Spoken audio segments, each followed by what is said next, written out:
ഇഷ്ടമല്ലേ? അപ്പോൾ നമ്മൾ ഇന്ന് മൈ സ്റ്റൈൽ കുക്കിങ്ങിൽ ചെയ്യാൻ പോകുന്നത് പാലട എങ്ങനെ ചെയ്യാമെന്നാണ്. മൈ സ്റ്റൈൽ കുക്കിങ്ങിൽ കാണാൻ പോകുന്നത് ഇന്നെങ്ങനെ പാലട ചെയ്യുന്നതെന്നാണ്. ട്രഡീഷണൽ കേട്ടോ. ട്രഡീഷണലൊക്കെ ചെയ്യുമ്പോൾ ആർക്കല്ല സമയം. മാർക്കറ്റിൽ നിന്ന് വാങ്ങിച്ച് ഇൻസ്റ്റൻറ്റ് പാലട വെച്ചിട്ടാണ് പാലട ചെയ്യുന്നത്. ഒന്നുമില്ല, പെട്ടെന്നൊന്ന് വെള്ളത്തിൽ കഴുകിയിട്ട് പാലിലേക്ക് ഇടുക. പാല് തിളച്ചതിന് ശേഷം ഇതിൻ്റെ അകത്തേക്ക് ഏലക്ക പൊടിച്ചിടുക, നെയ്യ്, അണ്ടിപ്പരിപ്പ് എല്ലാം കൂടിയിട്ട് ഒന്ന് വറുത്തിടുക. കഴിഞ്ഞു, പാലട റെഡി. ഞാനും വിചാരിച്ചില്ല കേട്ടോ ഇത്രയും ടേസ്റ്റ് ആയിട്ട് പെട്ടെന്ന് പാലട ഉണ്ടാക്കാൻ പറ്റും. നല്ല ടേസ്റ്റാണ്. എന്തായാലും ട്രൈ ചെയ്ത് നോക്കണം. പാലട ഉണ്ടാക്കാൻ വേണ്ടിയിട്ട് ഒരു 100 ഗ്രാം ഇൻസ്റ്റൻറ്റ് അരിയടയാണിത്. അതെടുത്ത് വെച്ചിട്ടുണ്ട്. 100 ഗ്രാമേ ഉള്ളൂ ഇത്.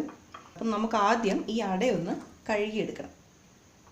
ഇത് തിളച്ച വെള്ളത്തിലൊന്നും ഇടണ്ട, ചുമ്മാ പച്ചവെള്ളത്തിലിട്ടിട്ട് കഴുകിയെടുത്താൽ മതി.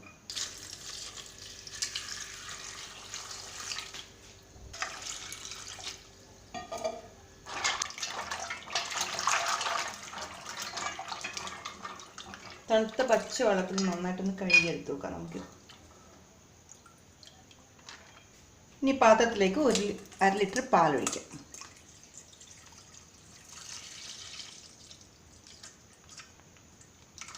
ഈ 1/2 ലിറ്റർ പാലിനകത്തേക്ക് ഇത്രയും തന്നെ വെള്ളം ഒഴിച്ചു കൊടുക്കാം. 1/2 ലിറ്റർ തന്നെ വെള്ളം ഒഴിക്കുന്നുണ്ട് കേട്ടോ.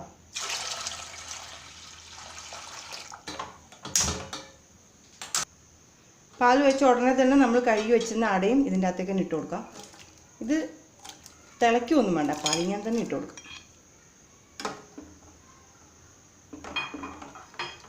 തിളയ്ക്കുന്നവരെ നല്ല ഫ്ലെയിമിൽ വെച്ചിട്ട് ഇളക്കിക്കൊണ്ടേ ഇരിക്കണം, അല്ലെങ്കിൽ അടി പിടിക്കും. തിളച്ച് വരുന്നുണ്ട്. ഇതിൻ്റെ അകത്തേക്ക് 1 കപ്പ് പഞ്ചസാര,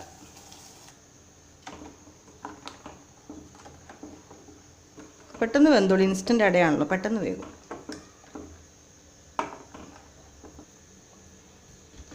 ഇപ്പോൾ നന്നായിട്ട് തിളച്ചു. ഇനി ഇത് തീ കുറച്ച് വെച്ചിട്ട് ഇടയ്ക്കിടയ്ക്ക് ഇളക്കി കൊടുക്കണം. എന്നിട്ട് ഇതിൻ്റെ അകത്തുള്ള ഈ പാല് വറ്റിയിട്ട് പകുതിയാവണം.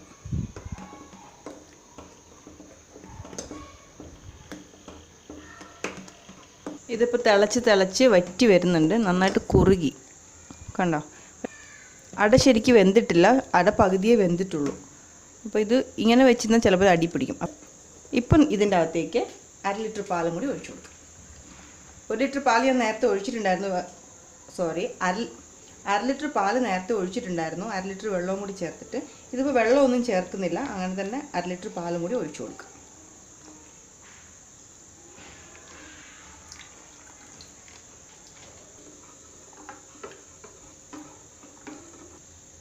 പാലട തിളച്ച് വറ്റി കുറുകി റെഡിയായി വരുന്നുണ്ട് കേട്ടോ.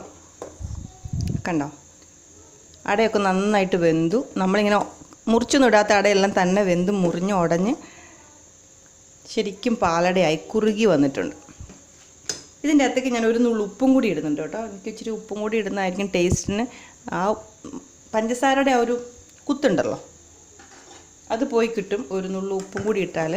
ഉപ്പിൻ്റെ ടേസ്റ്റ് അത് വേണ്ടാന്നുള്ളവർക്ക് ഒഴിവാക്കാം, കുഴപ്പമൊന്നുമില്ല. നമുക്ക് ഇതിൻ്റെ അകത്തേക്ക് നെയ്യ് ഒഴിച്ചു കൊടുക്കാം. 1/2 കപ്പ് നെയ്യ് ഒഴിച്ചു കൊടുക്കുന്നുണ്ട് കേട്ടോ.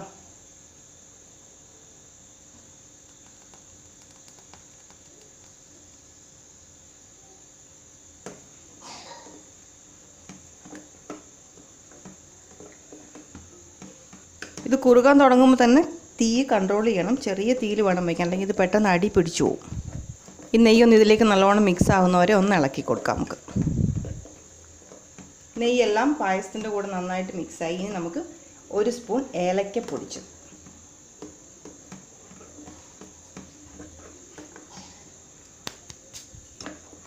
ഇതിൻ്റെ കൂട്ടത്തിൽ 1 നുള്ളി ചുക്കിൻ്റെ പൊടിയും കൂടി ഇടുന്നുണ്ട് കേട്ടോ. ചുക്കിൻ്റെ പൊടി കുറച്ച് ഇട്ടിട്ടുള്ളൂ, 1 നുള്ളു മാത്രം. ഇനി ഇതിൻ്റെ അകത്തേക്ക് കുറച്ച് അണ്ടിപ്പരിപ്പ് വറുത്ത് വെച്ചിട്ടുണ്ടായിരുന്നു, കാഷ്യൂ നട്ട്സ്, അതും കൂടി ഇട്ട് കൊടുക്കുക.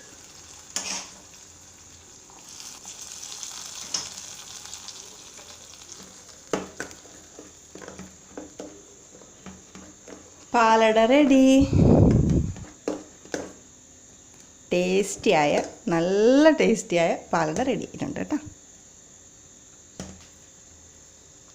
ഇനി നമുക്കിത് പാത്രത്തിലേക്ക് മാറ്റാം. ഈ അട കണ്ടോ, ശരിക്കും വെന്തു. കാണുന്നുണ്ടോ,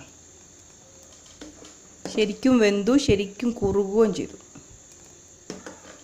1 ലിറ്റർ പാല് ആദ്യം ഒഴിക്കുന്ന 1/2 ലിറ്റർ വെള്ളം കൂടി ചേർത്തിട്ട് ഒഴിച്ചത്. അട ഒരു 1/4 ഭാഗം വെന്തതിന് ശേഷം ബാക്കി 1/2 ലിറ്റർ പാലും കൂടി ഒഴിച്ചു.